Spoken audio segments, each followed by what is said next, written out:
Historic Metamora. Come here and you take a step back into time, way back to the mid-1800s when the Whitewater Canal was an important commercial thoroughfare and the source of power for mill industries.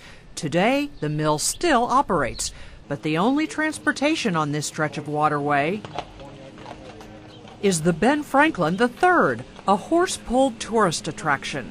And on this summer weekday, like many others, there aren't many tourists who've been attracted. Locals cite many reasons: new flashy casinos nearby, the economy, and toilets, or a severe shortage of them. One of the things that bothers people is you got to have more places to go to the bathroom. Steve Collier owns the Smelly Gourmet, a shop filled with homemade lotions and candles and fancy coffee. I've been using the same blend for over 4 years, about 5 years now. This frustrated shop owner recently joined the volunteer Metamora Sewer District Board. His goal is to help resolve a 17-year-old community battle over sewage. He's lost business, he believes, because visitors have been forced to use portable toilets.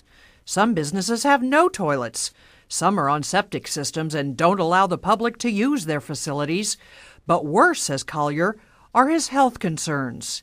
In the early 1990s, the Indiana State Board of Health ordered downtown Metamora businesses to use only bottled water. Some wells were contaminated.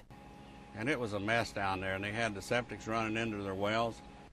40-year Metamora resident Ray Robinson recalls the heated community battles which eventually resulted in this wastewater treatment plant and a sewer system for much of Metamora. Problem solved? Not even close, he says. Most people are for it, but there's a lot of people. We've probably got about 35% right now that's against it, and they just won't hook up. Robinson says this is a state-mandated utility and residents are required to hook up. Many refuse because they say the cost is huge, starting with the hooking up to the sewer line. I'd say probably the average is $500 to $600. And they also have a tap fee. It was set up, the tap fee for residents was $500 and $750 for a commercial. And the monthly sewer bills average about $64. The water bill is separate. I mean, if you went to the expense in the last 5 years to have your septics worked on, why would you want to hook into a sewer line and spend all that money? That's not logical. Connie Regal is a resident who was slow to hook up her home to the sewer line. She did so only after she saw the difference it made at her workplace, Granny's cookie jars and ice cream. No longer did a smelly septic tank have to be pumped out at the most inconvenient times and at a fee of $170 a time. If Metamora does not get 100% sewer participation soon, board members predict the not-for-profit organization that funded the system will take it over and raise monthly rates to make up for the non-payers. Scientists are a lot smarter about, health issues, water quality, what happens to sewage that goes into the ground, how it gets to the water supply. So for their own benefit, they need to do it just to be a part of the 21st century, like I said.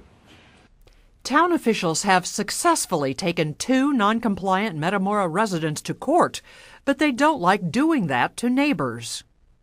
In small town America, which still exists here, just like, the Andy Griffith days, there is always going to be some divisiveness. Everybody knows everybody's business. Not that way. This way. Right. Without state or federal intervention in the form of funding or hookup enforcement, this Metamora infrastructure battle may still be bubbling below and above the surface when it's time for the next generation to pay the bills.